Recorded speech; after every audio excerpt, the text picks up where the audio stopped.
Olá, seja muito bem-vindo. Hoje a gente vai mergulhar em uma das leis mais importantes no combate ao crime financeiro aqui no Brasil. Vamos entender direitinho como a nossa legislação atua para impedir que o dinheiro do crime acabe contaminando a economia. E olha, para não ter achismo, a nossa análise vai direto na fonte oficial. A Lei 9.613, lá de 1998. É esse o documento que dita as regras do jogo e a gente vai passar pelos pontos mais cruciais dele. Então vamos lá. O que é exatamente lavagem de dinheiro? De um jeito bem simples, é o processo de pegar o dinheiro sujo, que veio de alguma atividade criminosa, e fazer ele parecer limpo. Imagina só, um grupo consegue uma bolada de dinheiro vivo com algo ilegal. Eles não podem simplesmente chegar no banco e depositar tudo, né? Isso acenderia todos os alertas. O grande objetivo deles é justamente esse: esconder de onde veio essa grana. Essa é a pergunta de US$ 1 milhão, certo? Porque uma coisa é definir o que é o crime. Outra, bem diferente, é como combatê-lo no dia a dia. E é exatamente isso que a gente vai ver agora, os mecanismos que a lei criou para essa briga. Bom, vamos começar pelo básico. O que a lei de fato considera como crime e, claro, quais são as consequências para quem for pego. E aqui, os detalhes fazem toda a diferença. O artigo 1º da lei não deixa espaço para dúvida. Voltando para o nosso exemplo, aquele grupo criminoso poderia usar o dinheiro para comprar uma galeria de arte e misturar a grana ilegal com as vendas reais. Isso é o que a lei chama de converter. Ou eles poderiam comprar vários imóveis e colocar no nome de laranjas. Isso é adquirir ou transferir. Eles poderiam até fingir que estão exportando algo com um valor superinflado só para justificar a entrada do dinheiro. Todas essas manobras são consideradas crime de lavagem.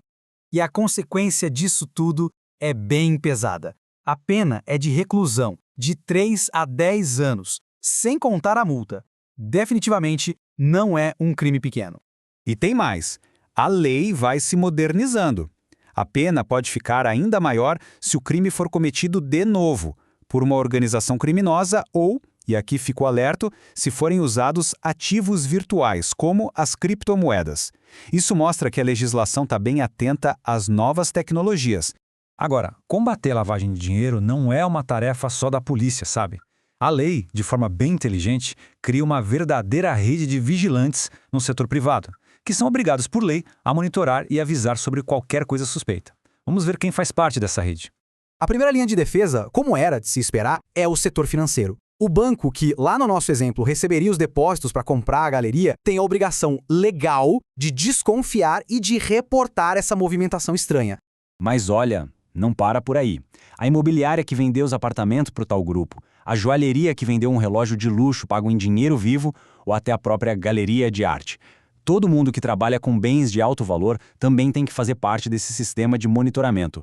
E por último, mas não menos importante, a gente tem os profissionais que agem como guardiões, sabe? Aqueles que viabilizam transações complexas. O contador que ajudou a criar a empresa de fachada ou o advogado que intermediou a compra dos imóveis, eles também têm o dever legal de identificar e relatar qualquer suspeita.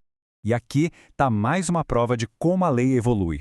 Isso é super recente. Desde 2022, as corretoras de criptomoedas e outras empresas desse universo de ativos virtuais entraram oficialmente para a lista, fechando uma porta importante que podia ser usada para lavar dinheiro. Então, o ponto central é este. Todas essas empresas e profissionais que a gente falou têm 3 deveres básicos. Primeiro, conhecer o cliente. Segundo, guardar os registros de tudo por pelo menos 5 anos. E terceiro, e talvez o mais importante, comunicar qualquer operação suspeita para o órgão certo em até 24 horas. Ah, e um detalhe, sem avisar o cliente, claro. Ok. Com tanta gente de tantos setores diferentes reportando atividades suspeitas, alguém precisa juntar todas as peças desse quebra-cabeça, certo? Pois é, a lei criou um órgão específico só para isso. Esse órgão é o COAF. Pensa nele como se fosse o cérebro de todo o sistema. O COAF é a Unidade de Inteligência Financeira do Brasil. E a missão dele é exatamente essa: receber todas aquelas comunicações de operações suspeitas e transformar esses dados em inteligência para as investigações. É para o COAF que o banco e a imobiliária do nosso exemplo mandariam seus relatórios. O processo é bem direto. O COAF recebe os relatórios, sua equipe de analistas começa a cruzar os dados, procurar padrões, enfim, buscar qualquer coisa que indique lavagem de dinheiro. Se encontrarem indícios de crime, eles comunicam às autoridades competentes, como a Polícia Federal e o Ministério Público, para que a investigação possa começar de verdade. A gente já viu o crime, a pena e todo o sistema de prevenção. Agora vamos para o último estágio. O que acontece com a pessoa e com os bens dela depois que a justiça bate o martelo e condena por lavagem de dinheiro?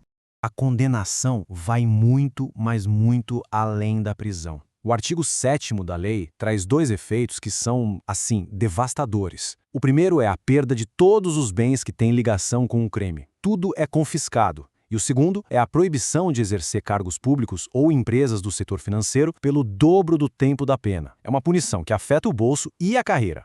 E aqui vem um detalhe bem interessante. A lei cria um ciclo. Os bens e o dinheiro que são recuperados do crime não vão para um cofre qualquer. Eles são destinados justamente para os órgãos que atuam na prevenção e no combate à criminalidade, ajudando a financiar essa própria luta.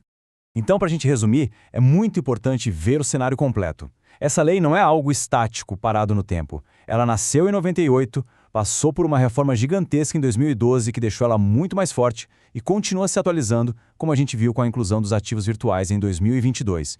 Tudo isso para conseguir responder aos novos desafios que aparecem. E isso tudo nos deixa com uma reflexão final. Essa batalha contra a lavagem de dinheiro é um eterno jogo de gato e rato. Conforme a tecnologia avança, novas formas de cometer o crime surgem. A grande questão que fica no ar é como a nossa legislação vai continuar evoluindo para estar sempre um passo à frente dos criminosos.